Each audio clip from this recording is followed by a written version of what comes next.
नफ्स लव्वामा, नफ्स अल-लव्वामा दरअसल इंसान की वो मलामत करने वाली रूह या ज़मीर है जो उसे बुरे काम करने के बाद शर्मिंदगी, निदामत या पछतावे का एहसास दिलाती है। ये एक इस्लामी तसव्वुर है जो कुरान में सूरतुल क़ियामा की आयत 2 में बयान किया गया है, और नहीं, मैं कसम खाता हूँ नफ्स लव्वामा की। इस्लामी नफ्सियात में नफ्स, रूह या नफ्स इंसानी के 3 दर्जे या हालतें बयान की जाती हैं। 1 नफ्स अम्मारा, नफ्स अल अम्मारा, ये वो नफ्स है जो बुराई का हुक्म देता है और शहवात व ख्वाहिशात की तरफ माइल करता है। ये नफ्स का सबसे निचला दर्जा है। 2 नफ्सी लव्वामा, नफ्स अल लव्वामा, ये दरमियानी दर्जा है। इस हालत में इंसान से गलतियां या गुनाहे सरजद तो हो जाते हैं, लेकिन उसका ज़मीर जागता रहता है और वो खुद को मलामत करता है। ये एहसास नदामत ही इसे तौबा और इस्लाह की तरफ ले जाता है। 3 नफ्सी मुतमइन्ना, नफ्स अल मुतमइन्ना, ये नफ्स का सबसे आलेज और पुरसुकून दर्जा है जो अल्लाह के अहकाम और इताअत पर मुतमईन हो जाता है और तमाम बुराइयों से पाक हो जाता है। खुलासा, नफ्स लव्वामा इंसान के अंदर की वो आवाज है जो नेकी और बदी में फर्क पहचानती है और गलत कामों पर खुद को मुहासबा करती है। ये एक मुस्बत अलामत है क्योंकि ये इंसान को रूहानी तरक्की के अगले मरहले की तरफ बढ़ने की तरगीब देती है। इस्लामी रूहानियत और नफ्सियात में एक अहम तसव्वुर है जिसे आसान अल्फाज में इंसान का मलामत करने वाला ज़मीर कहा जाता है। ये वो हालत है जहां इंसान मुकम्मल तौर पर गुनाहों में गर्क नहीं होता, बल्कि नेकी और बदी के दरमियान अंदरूनी कशमकश महसूस करता है। नफ्स लव्वामा की तशरीह। नफ्स लव्वामा के लुग़वी मानी।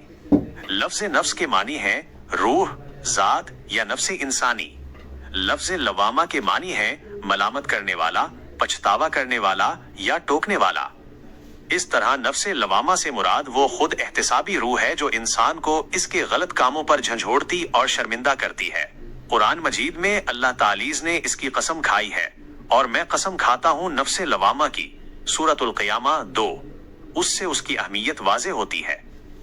नफ्स लव्वामा की खुसूसियात और किरदार। नफ्स लव्वामा को नफ्स के 3 मदारिज, अम्मारा, लव्वामा, मुतमइन्ना में दरमियानी मंजिल समझा जाता है। 1 बुराई पर निदामत।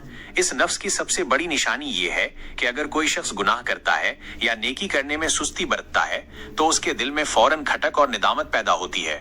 ये निदामत ही इसे मजीद गलतियों से रोकने की कोशिश करती है। 2 ज़मीर की बेदारी। ये इंसान के ज़मीर की बेदारी का मरहला है। वो अपने अच्छे और बुरे अमाल में तमीज कर सकता है, मगर अभी तक उसकी कुव्वत इरादी इतनी मजबूत नहीं हुई कि वो हर बार बुराई से बच सके। इसलिए वो कभी नेक अमल करता है और कभी नफ्से अमारा की पैरवी कर लेता है। 3 इस्लाह की जद्दोजहद। जिस शख्स का नफ्स लव्वामा की हालत में होता है वो मुसलसल अपने आप से लड़ रहा होता है। वो नेकी की तरफ माइल होता है, बुरे कामों से नफरत करता है, लेकिन कमजोरी की वजह से गलती होने पर फौरन तौबा करता है और कोशिश करता है कि दोबारा ना करे। 4 रूहानी तरक्की का जीना। नफ्स लव्वामा एक बेहतरी की तरफ कदम है। ये नफ्से अमारा बुराई का हुक्म देने वाला की तारीकी से निकलकर नफ्से मुतमइन्ना, पुरसुकून रूह की मंजिल की तरफ बढ़ने का पहला मरहला है। अगर इंसान अपनी उस मलामत को सुनकर इस्लाह कर ले तो वो इत्मीनान की मंजिल पा लेता है। आसान मिसाल, अगर आप किसी दिन नमाज छोड़ देते हैं और फिर सारा दिन आपके अंदर एक बेचैनी रहती है और आप खुद को कहते हैं कि ये मैंने अच्छा नहीं किया, मुझे तौबा करनी चाहिए और अगली बार ऐसा नहीं करना, तो यही एहसास नफ्स लव्वामा है। अगर ये एहसास ना हो तो ये नफ्स अमारा की कमजोरी समझी जाएगी। तो ये था आज का वीडियो के विषय पर। मुझे उम्मीद है कि आपको ये जानकारी अच्छी लगी होगी और ये आपके काम आएगी।